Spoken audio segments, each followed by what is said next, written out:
Bhagavan Sri Ramana Maharshi, la luz eterna.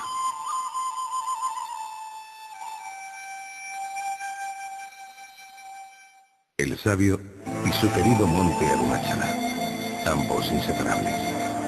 El poder de ese monte tiene su perfecto homólogo en el poder espiritual del sabio. ¿Qué relación existió entre ambos? Venerado como el monte del fuego y considerado símbolo del elemento Agni, Arunachala representa el conocimiento más elevado, la pura esencia de la Upanishad. El hecho de que sea una de las formaciones rocosas más antiguas de la Tierra reafirma la antigua tradición según la cual este monte es extremadamente sagrado. En los Puranas se afirma que desde los inicios de la creación, todo aquel que busca la verdad suprema se ve inexorablemente atraído por la característica profundamente mística de este monte, así como por su eterno fulgor espiritual. En el Arunachala Mahatmyan se dice que este monte es el mismísimo Dios Shiva y que basta simplemente con pensar en Arunachala para que uno se encamine por el sendero de la liberación. Asimismo afirma con rotundidad que solamente pueden venir a este monte los que son llamados por Shiva, algo que Sri Ramana Maharshi comprobó por sí mismo. Tirachuri es una pequeña aldea a unos 45 kilómetros al sur de Madurai, el famoso centro de peregrinaje del sur de la India. El 30 de diciembre de 1879, en una casita enfrente del templo de Bhuminateshvara, que preside dicha aldea, nació Venkataraman, quien se convertiría más adelante en Bhagavan Sri Ramana Maharshi. Sucedió en la noche de Ardradarshan, noche sagrada del dios Shiva. Cuando la deidad volvió a ser introducida en el templo, una vez concluida la procesión, desde esta habitación se escuchó el primer llanto del recién nacido.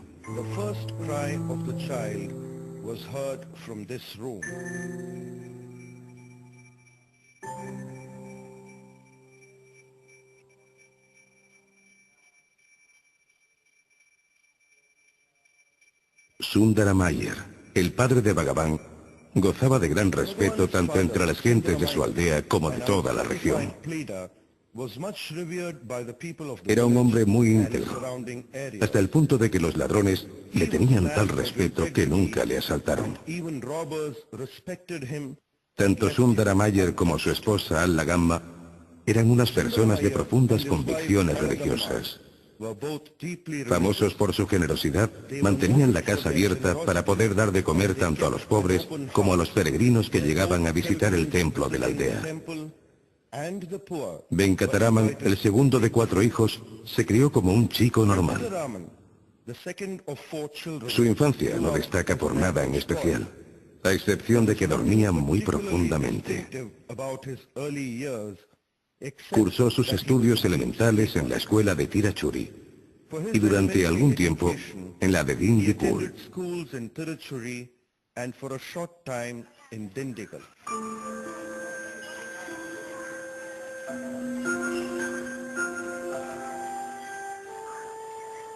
En 1892 se produjo una tragedia en la familia. Venkataraman contaba solo con 12 años cuando falleció su padre, Sundaramayer, momento a partir del cual se hicieron cargo de la familia los 2 hermanos pequeños de este último. Alla Gamma y 2 de sus hijos se fueron a vivir con Nelleyappa Iyer, que vivía en Manna Madurai, mientras que Venkataraman y su hermano mayor Nagasami se fueron a vivir con Subba Iyer en Madurai, donde prosiguió con sus estudios en el Scots Middle y American Mission High School.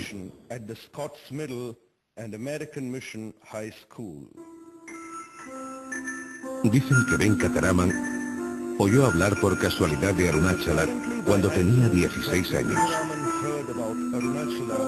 Un día, un pariente mayor fue a visitarles a Madurai y el joven le preguntó de dónde venía.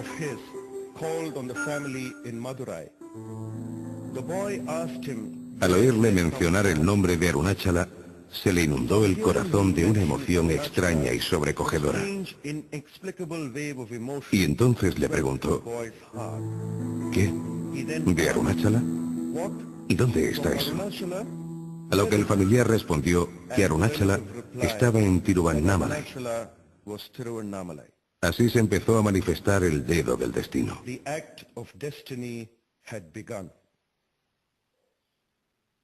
Un día del mes de julio de 1986, Venkataraman estaba sentado en el suelo de su habitación, en el primer piso de la casa de su tío, y se apoderó de él, de forma repentina pero inconfundible, un inmenso miedo a la muerte. Sintió que se iba a morir. Pero en vez de caer presa del pánico, Venkataraman se propuso resolver el misterio de la muerte. Comenzó entonces a indagar qué es lo que se estaba muriendo, y como un destello, cayó en la cuenta de que lo único que muere es el cuerpo, puesto que el ser verdadero no conoce la muerte. Pero esta toma de conciencia del joven Venkataraman no fue fruto de un proceso analítico intelectual, sino que fue un proceso en el que no participó el elemento del tiempo y le fue revelada Satchidananda, la realidad suprema eternamente presente. A partir de ese día, Venkataraman perdió todo interés por la vida en el mundo. Su conducta se empezó a caracterizar por una clara indiferencia ante todo. Así como anteriormente, el ir al templo de Meenakshi para ver a las deidades constituía para él un acto rutinario, ahora se quedaba cada vez más tiempo allí. Permanecía de pie, en silencio, delante de las estatuas de Nataraya, Meenakshi y los 63 santos tamiles, y los ojos se le inundaban de lágrimas. El 29 de agosto de 1896, cuando Venkataraman estaba haciendo un ejercicio de gramática que le había puesto su profesor de inglés, de repente se dio cuenta de lo fútil que era hacer todo eso. Cerró todos los libros, los colocó a un lado, se sentó con la espalda bien recta, cerró los ojos y se quedó absorto en su interior.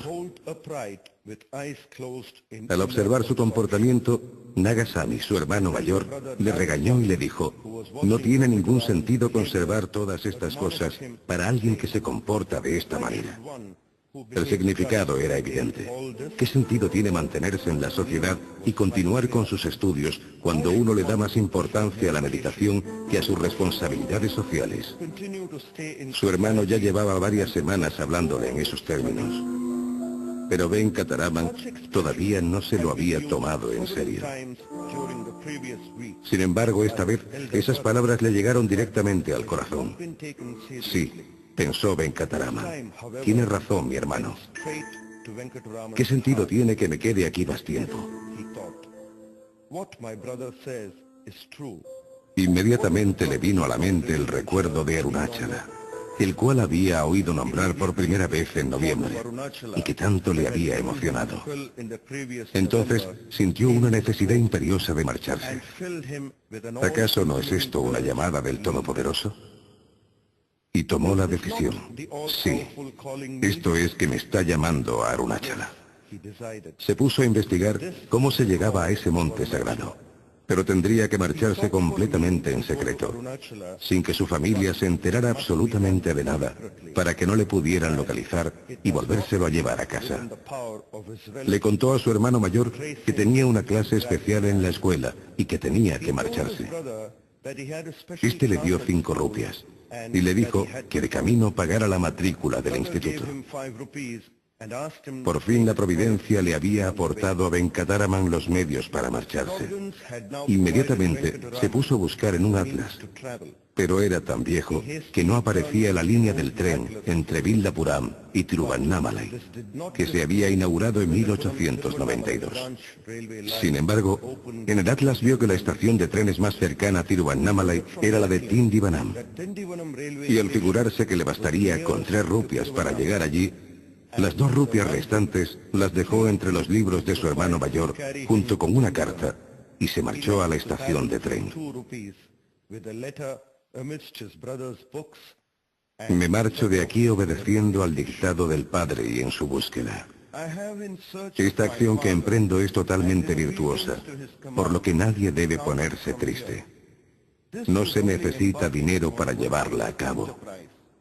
Aún no se ha pagado la matrícula del instituto. Aquí te dejo 2 rupias. Das. Your college fee has not yet been paid. 2 rupees are enclosed herewith. El viaje en sí mismo fue todo un espectáculo dirigido por el Señor en persona. Venkataraman salió corriendo hacia la estación porque pensaba que iba a perder el tren, pero al llegar se dio cuenta de que venía con retraso. Compró un billete hasta Tindivanam y esperó a que llegara el tren. Era mediodía. Una vez en el tren, un amable caballero musulmán le informó de que podría bajarse en Villapuram y desde allí seguir su camino hacia Tiruvannamalai. Al bajarse en Villapuram, Venkataraman se puso a buscar la carretera a Tiruvannamalai, pero no consiguió encontrarla. Hambriento y exhausto, se metió en un hotel para comer algo.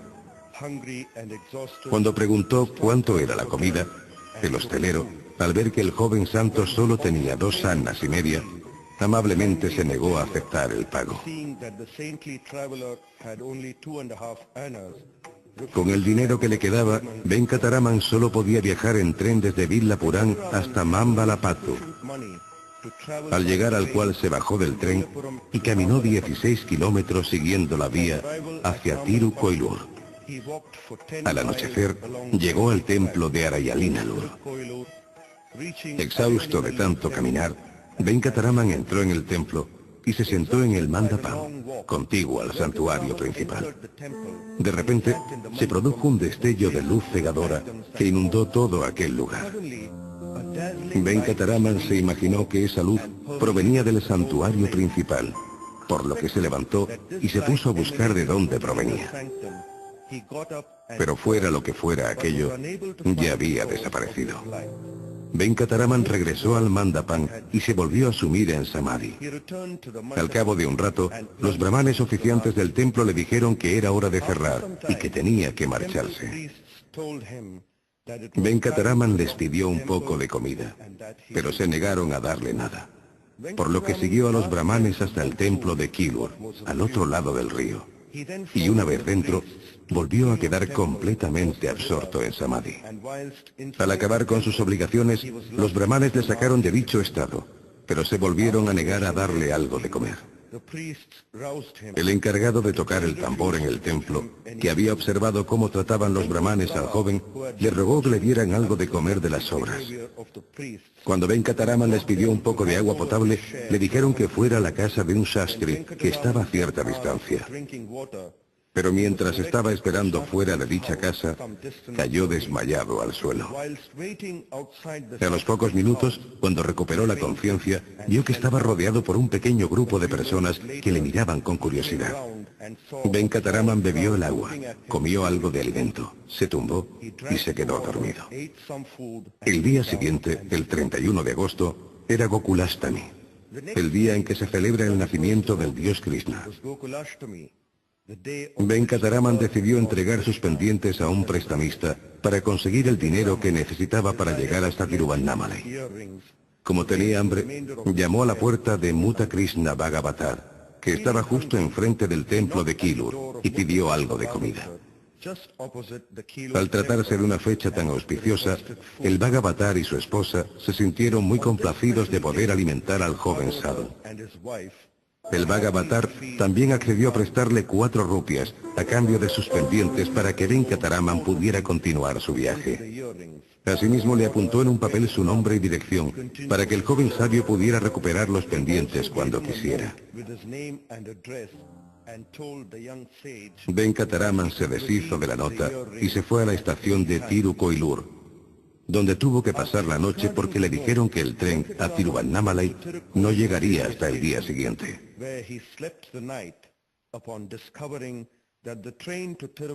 Al llegar la mañana, cogió el tren a Tiruvannamalai. Este fue el último viaje de su vida.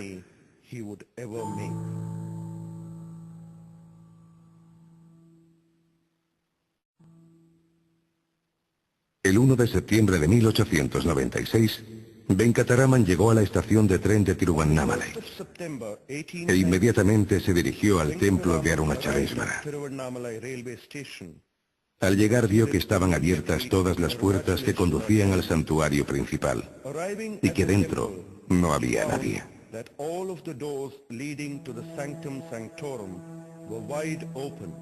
Venkataraman entró y se quedó de pie ante el sagrado linga. Por fin había llegado a casa. Al salir del templo, se dirigió hacia el estanque Yankulam, en donde se desprendió del resto de sus posesiones, incluido su cordón sagrado, y lo tiró todo al agua. Entonces se arrancó un trozo de tela del dhoti, se lo puso a modo de taparrabos y también tiró al agua el resto de la prenda.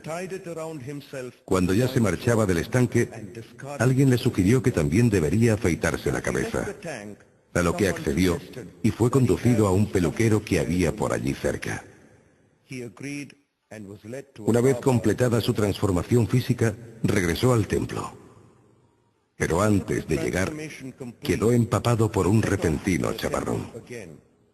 De esta forma se vio satisfecho el precepto de las Escrituras, según el cual, antes de renunciar al mundo, uno tiene que bañarse. Después de marcharse del estanque de Yankulam, el joven sabio regresó al templo y se instaló en la sala de las 1000 columnas, donde permaneció unas pocas semanas. Durante ese periodo, la gente le empezó a llamar Brahmana Swami y empezó a cuidar de él con cariño paternal un conocido santo llamado Seshadri Swami.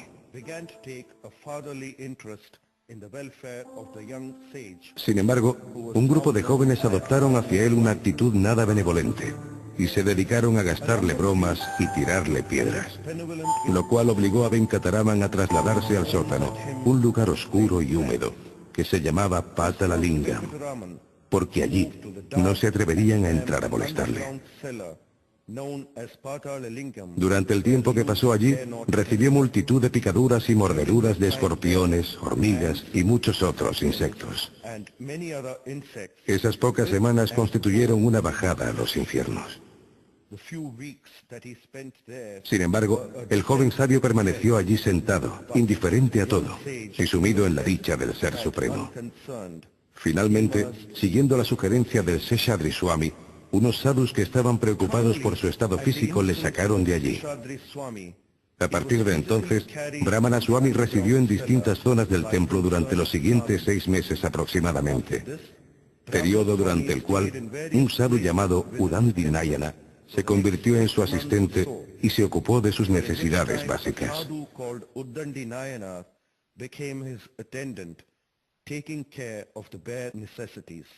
En febrero de 1897, a sugerencia de un sadhu errante llamado Annamalai Tambiram, Brahmana Swami se trasladó a Gurumurtam, donde se le unió un santo llamado Palani Swami, el cual dedicó lo que le quedaba de vida a servirle.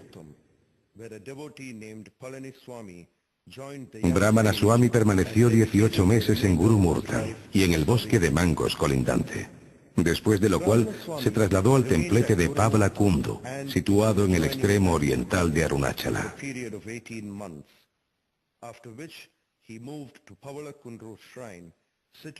Fue en este lugar donde en 1898 su madre, acompañada por el hermano mayor de Venkataraman, consiguió encontrar a su hijo después de llevar mucho tiempo buscándole. La madre intentó convencerle sin éxito de que regresara con ellos, y Venkataraman hasta se negó a hablar con ella. Sin embargo, en respuesta a las reiteradas súplicas de su madre, el joven sabio escribió lo siguiente en un trozo de papel: el Señor que todo lo controla es el que determina el sino de las almas según su destino. Todo aquello que esté destinado a no suceder, no sucederá, por mucho que uno lo intente. Todo aquello que esté destinado a suceder, sucederá, por mucho que uno intente evitarlo. Esto es así. Por lo tanto, la mejor opción es permanecer en silencio. A Alagama no le quedó más remedio que regresar a casa con las manos vacías. Al poco tiempo, Brahmana Swami se instaló en la cueva Virupaksha, situada en la cara norte del monte Arunachala. Durante los 17 años que vivió allí, tuvieron lugar muchos acontecimientos de capital importancia. En esta cueva fue donde en 1902 Brahmana Swami transmitió por primera vez sus enseñanzas, reunidas bajo el título ¿Quién soy yo?, a un ferviente buscador llamado Shiva Prakasham Pillai. Fue en esta cueva donde en 1907 el gran erudito llamado Kavya Kanta Ganapati Muni dio resueltas todas sus dudas sobre el significado del auténtico tapas. Asimismo, fue Muni quien, lleno de agradecimiento, le puso el nombre de Bhagavan Sri Ramana Maharshi. En esta cueva fue también donde conocieron al sabio grandes devotos como Manavasi Ramaswamy Iyer, Echama, Modaliapati, Ramanadu Brahmachari, Gambiran Sesayer, así como el primer devoto occidental, F.H. Humphreys.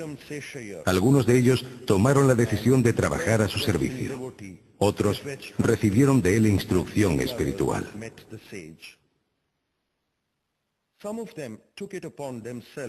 En esta cueva Virupaksha fue donde Bhagavan compuso muchos de sus poemas, incluido el famoso Aksha Ramanamalai. También fue en esta cueva donde el misterioso devoto llamado Satya Mangalaman Venkatarama Iyer compuso un compendio de 5 poemas de alabanzas a Sri Bhagavan, llamado Ramana Stuti Panchakam. Asimismo, en esta cueva Bhagavan tradujo a Tamil varios textos del Advaita, como por ejemplo Devi Kalutaram y el Viveka Chudamani de Adi Sankara. Durante los meses de verano, debido a que no llegaba el agua a la cueva Virupaksha, Bhagavan se trasladó temporalmente a 2 cuevas de más abajo, la cueva del bosque de mangos y la cueva del árbol baniano. Fue en la cueva del bosque de mangos donde Ganapati Muni, inspirado por Sri Bhagavan, compuso su obra maestra, el Uma Sashram, una alabanza a la diosa madre. Nagasundaram, hermano pequeño de Bhagavan, vino a verle por primera vez a la cueva del Baniano, y allí recibió una valiosa instrucción. El Maharshi le explicó que todos los que venían a verle eran iguales, y que nadie podía exigirle un trato de favor, ni tan siquiera los que tenían lazos sanguíneos con él. A Nagasundaram esta declaración le llegó al alma. Y años más tarde, cuando ocupó el cargo de director de Sri Ramanashramam, aplicó fielmente y al pie de la letra dicha instrucción recibida directamente de Bhagavan. Después de la muerte de su hijo mayor, Alagamma decidió pasar los últimos años de su vida con Bhagavan.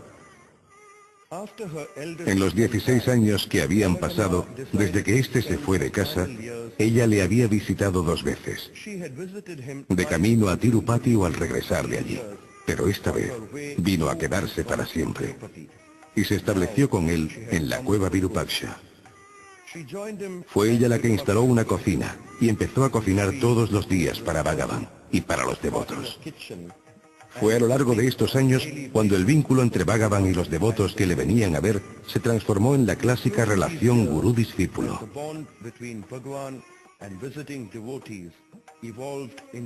Debido a la limitación de espacio en la cueva Virupaksha, a causa del cada vez mayor número de devotos y a la irregularidad con la que llegaba el agua, Bhagavan decidió trasladarse definitivamente a Skandasramam, situado algo más arriba de la cueva de Virupaksha, donde el suministro de agua no se interrumpía. Skandasramam fue construido por un devoto incondicional, Kandasamy. Bhagavan residió 6 años en dicho lugar, periodo durante el cual su hermano Nagasundaram vino a establecerse permanentemente a los pies de Bhagavan para servirle. Tomó los votos de sannyasa y recibió el nombre de Niranjananda Swami, aunque más adelante todo el mundo le llamaba cariñosamente China Swami. El 19 de mayo de 1922, Alagamma, la madre de Bhagavan, dejó el cuerpo, alcanzando la liberación gracias al divino toque de su hijo. Alagamma fue enterrada al pie de la ladera sur del monte Arunachala, y sobre sus restos se construyó una pequeña tumba. 6 meses más tarde, en diciembre de 1922, el Maharshi se estableció permanentemente cerca del samadhi de su madre, lo cual fue del agrado tanto de los antiguos devotos como de toda la gente que venía a visitarle, puesto que cada vez les costaba más subir la cuesta hasta la cueva. Al principio, el ashram solo comprendía unas pocas chozas hechas de juncos, incluida la que se erigió sobre el samadhi de la madre. En un lugar determinado que indicó Bhagavan personalmente, se excavó un pozo que incluso hoy en día es muy raro que se seque. En aquella época, se seguía una vida muy sencilla. Se construyó una pequeña habitación de techo de paja para dar cobijo a los visitantes. Bhagavan trataba exactamente igual a todos los que venían a verle. Esta cualidad fácilmente perceptible, que no se puede fingir, era el mejor ejemplo de su vivencia interior del Advaita, así como de su principal enseñanza de que todo y todos somos esencialmente el ser. Al ashram venía todo tipo de gente a recibir el darshan de Bhagavan, desde la realeza hasta los más pobres de la tierra. Nadie era excluido de su presencia, y cualquier buscador que se le acercaba descubría que su vida ya nunca sería igual. En 1927, un poco más allá de la tumba de su madre y al lado del pozo, se construyó una sala donde Bhagavan pudiera vivir y recibir a todo el mundo, cerca de la cual se construyó una oficina, y en 1938 se construyó una cocina y un gran comedor para la cada vez mayor cantidad de visitantes y devotos. A large dining hall and kitchen were built to provide for the increasing number of visitors.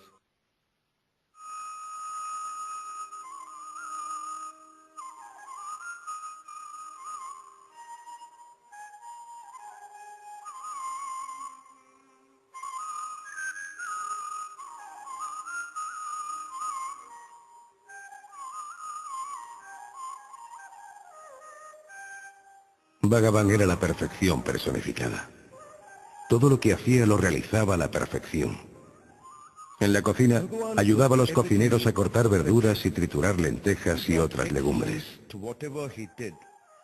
También daba instrucciones precisas sobre cómo cocinar de forma correcta, sobre la higiene, así como sobre la calidad y frescura de los alimentos que iban a ser preparados. Él mismo fabricaba platos para comer, entretejiendo hojas de baniano, y con las cáscaras de coco hacía tazones. Cosía cuadernos, revisaba galeradas de libros, respondía a las preguntas que los devotos le enviaban por correo, y de vez en cuando componía nuevas obras en respuesta a las peticiones de sus devotos. Asimismo, tradujo y corrigió varios textos clásicos del Advaita. La lista es infinita. Con todo esto, lo que quería Bhagavan era transmitir a los que venían a verle la necesidad de esforzarse por hacerlo todo a la perfección, hasta el punto de mantener que eso no solo era un requisito, sino también algo absolutamente necesario para avanzar en el camino espiritual. Durante este difícil periodo de la historia, en el ashram se mantuvo un elevado nivel de energía espiritual. Y hasta en momentos de aparentes estrecheces materiales, Bhagavan se negó una y otra vez a pedirle nada a nadie, y les prohibió tajantemente a todos que lo hicieran. Pero siempre, de alguna forma, todo lo que se necesitaba para que siguiera funcionando el ashram, lo traían milagrosamente los devotos y los visitantes, hasta el objeto más niño. Este Upadesha era una demostración de las enseñanzas de Bhagavan, respecto a que Dios siempre les aporta todo a aquellos que realmente se entregan a Él. that God provides everything. Bhagavan siempre supervisaba que toda la comida que se traía al ashram se repartiera equitativamente entre todos los presentes, incluidos todos los que trabajaban en el ashram, los devotos, los visitantes y los animales. Nadie recibía un trato especial, y si alguien intentaba darle a él más de lo que se les daba a los demás, lo rechazaba. Además, lo rechazaba. No one received special treatment. And should anyone even attempt to give El escritor y periodista británico Paul Brompton fue a visitar al Maharshi a principios de los años 30 del siglo XX. La gracia de Sri Bhagavan le impactó tanto que al regresar a Inglaterra escribió un libro sobre sus experiencias en la India, haciendo especial hincapié en la figura de Sri Bhagavan y sus enseñanzas. Su libro, titulado La India Secreta, proyectó la figura de Bhagavan por todo el mundo. Y devotos de todo el planeta comenzaron a emprender el arduo viaje hasta el ashram situado al pie de Arunachala.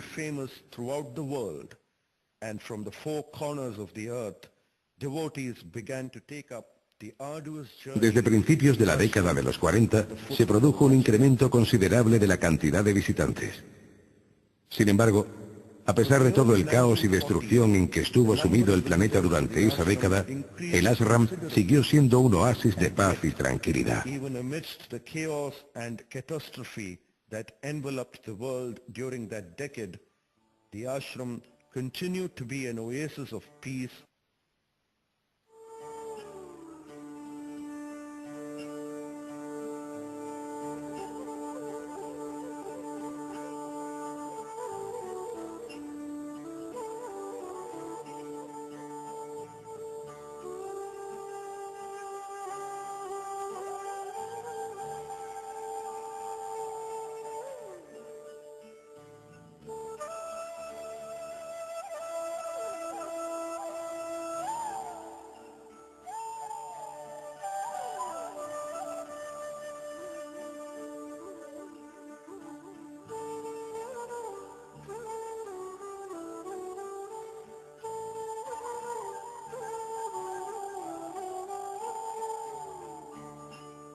Muchos devotos decidieron servir a Bhagavan de distintas maneras, realizando las tareas diarias que se necesitaban en el ashram. Algunos de ellos llevaban un diario de los diálogos del Maharshi con la gente que venía a verle. Cabe destacar los siguientes: Munagala Venkataramaya, quien fue anotando todas las conversaciones que se produjeron entre 1935 y 1939, y que fueron publicadas más adelante en un libro titulado Conversaciones con Sri Ramana Maharshi. También Devaraya Mudalya, el cual a su vez escribió un diario entre los años 1945 y 1947 bajo el título de Día a Día con Bhagavan. Y Surinagama, cuyas cartas a su hermano entre los años 1945 y 1950 fueron publicadas bajo el título de Cartas desde Sri Ramanasraman. Por otro lado, otros decidieron escribir sobre su vida, como por ejemplo D.V. Narasimha Swami, el cual escribió el libro titulado Autorrealización, la vida y enseñanzas de Bhagavan Sri Ramana Maharshi. Mientras que otros, como por ejemplo Muraganar, optaron por escribir prosa o poesía sobre Sri Bhagavan. El Maharshi, a su vez, accediendo a la petición de Muraganar, compuso dos obras muy importantes, Upadesha Undiyar y Ulladanarpadu. La vida en Sri Ramanasraman durante todos aquellos años se caracterizó por la sencillez, la humildad y una entrega total a la búsqueda espiritual. La cualidad trascendente de la vida del ashram tenía su ejemplo en la devoción que la vaca Lakshmi tenía por Sri Bhagavan, así como por los cuidados y cariño que éste le dedicaba. Esta vaca fue el presagio de los buenos tiempos que se avecinaban, así como del establo de vacas que actualmente abastece al ashram diariamente de productos lácteos frescos. Los monos, los perros, las ardillas, los pavos reales, así como muchas otras criaturas, le profesaban idéntica devoción a Sri Bhagavan, al tiempo que su gracia suprema se veía reflejada en todos ellos. Tanto es así que el Maharshi no establecía diferencia alguna entre los hombres y los animales en el trato que les otorgaba. In fact, there was absolutely no difference between man and beast in the way they were treated by Bhagavan. En 1946, con ocasión del 50 aniversario de la llegada de Sri Ramana Maharshi a Arunachala, miles de devotos venidos de muy distintas partes lo celebraron por todo lo alto. Enfrente de la sala de darshan se construyó un pabellón techado de juncos para albergar todas las celebraciones, entre las que se incluyeron discursos y actuaciones musicales. Después de estos actos, el Maharshi solía dar darshan a todos los presentes, sentado a la sombra de dicho pabellón, el cual acabó llamándose la Sala del 50 Aniversario.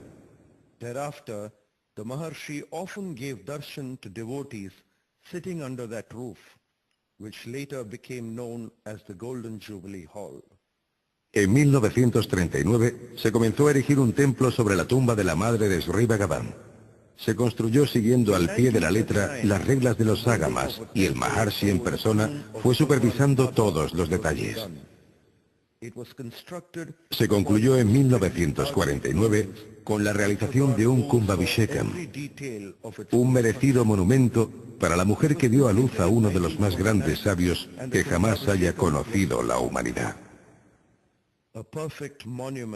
En el santuario principal de dicho templo se consagró un Sri Chakra como símbolo de la madre. Y enfrente de este se construyó una sala de darshan mucho mayor, a la cual se trasladó a Bhagavan después del Kumbhabhishekam. A larger darshan hall was constructed in front of the temple and Bhagavan moved there after the Kumbhabhishekam.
A principios de 1949, a Bhagavan le apareció un pequeño nódulo en el codo.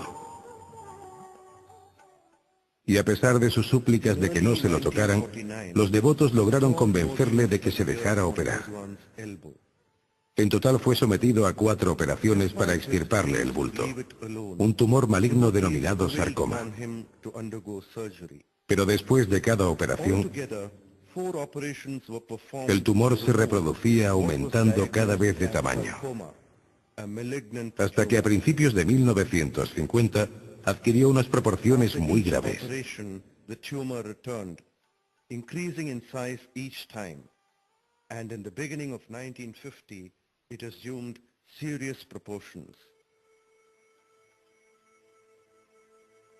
Bhagavan fue trasladado de la gran sala de darshan a la pequeña cabaña situada justo enfrente, en la que permaneció hasta el final. Bhagavan was moved from the darshan hall to the small room opposite, where he remained until the end.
Durante todo este periodo, el ashram se vio sumido en un ambiente de fatalidad.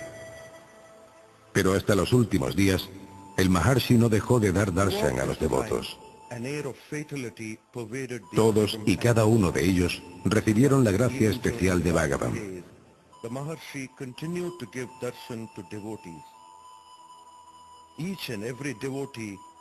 14 de abril de 1950.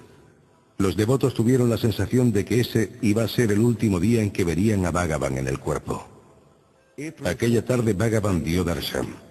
Unos 500 devotos permanecieron en el ashram llenos de angustia y sin apartar la mirada de la pequeña habitación en la que yacía el Maharshi.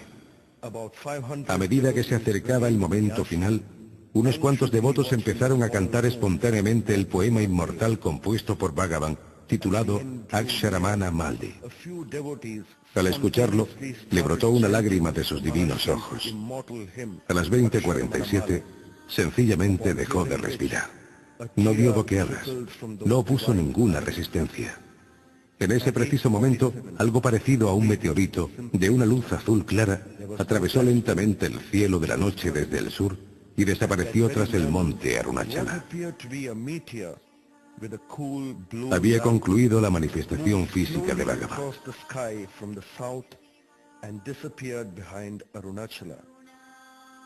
the physical manifestation y en of cambio Bhagwan se había instalado permanentemente en forma de luz divina en el corazón de sus devotos, entre los cuales no se produjo ninguna explosión descontrolada de duelo, puesto que el Maharshi ya les había preparado para este momento inevitable. Durante todo el proceso de su enfermedad, les inculcó en el corazón que él no era ese cuerpo, que Bhagavan estaba más allá del cuerpo y de la mente, que el auténtico Bhagavan residía en el corazón de todos ellos, por lo cual aquello no era una despedida. Bhagavan comentó: dicen que me marcho, pero ¿dónde me voy a ir? Yo estoy aquí. Y no dijo voy a estar aquí, sino estoy aquí, dando así fe de la eterna verdad de que Él es, de hecho, el ser de todo y todos. Testifying to the timeless truth that he was none other than the self in all. En efecto, ¿dónde podría irse si es esa verdad de eterno resplandor? Este fue el mensaje que Sri Ramana transmitió a lo largo de toda su vida en el cuerpo físico, que no somos el cuerpo, no somos la mente, sino el ser eterno que los trasciende. Sri Ramana taught throughout his bodily life, Su vida constituye un ejemplo de dicha verdad, nor the mind, la cual resonó con claridad en el corazón de todos los devotos durante los días y meses siguientes. Todos aquellos que regresaron al Sri Ramanasraman meses después the days and months descubrieron que era cierto lo que les había dicho el Maharshi. echo outwardly.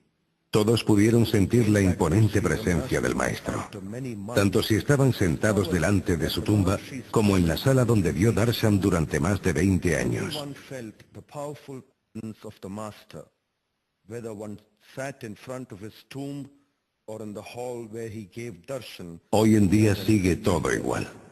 Aquellos sinceros buscadores que no tuvieron la oportunidad de conocerle en su forma física, descubren que efectivamente están en presencia del Maharshi y que él les guía en el camino. Los que no pueden desplazarse hasta Tiruvannamalai, pero que invocan su presencia desde el corazón, estén donde estén, se percatan de que Bhagavan les sigue guiando con idéntica fuerza. But invoke his presence in their hearts, wherever they may be, discover that the guidance is no less potent. Bhagavan inculcó en sus devotos gran amor y devoción por el monte Arunachala. Porque era tal la identificación del Maharshi con dicho monte, que los devotos lo perciben como la manifestación física de su Satguru.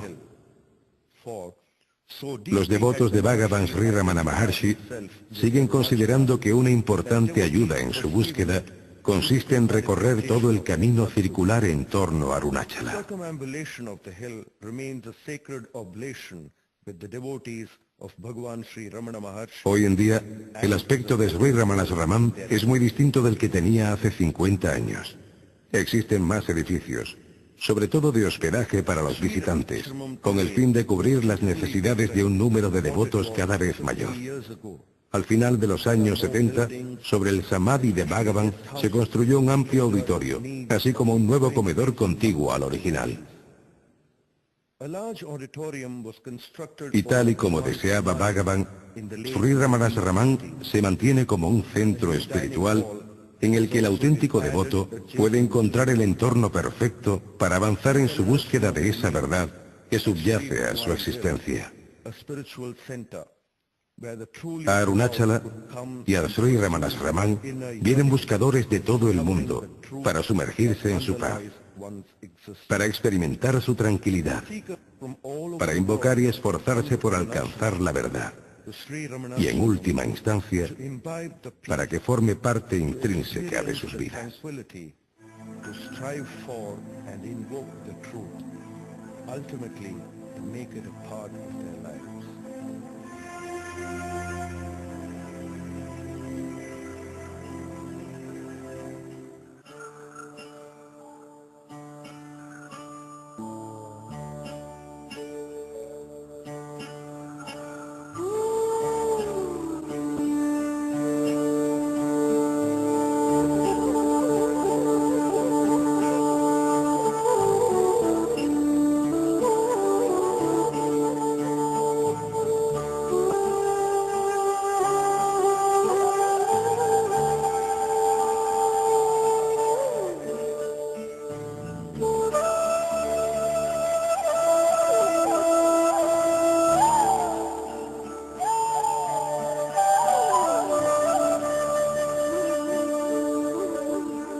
day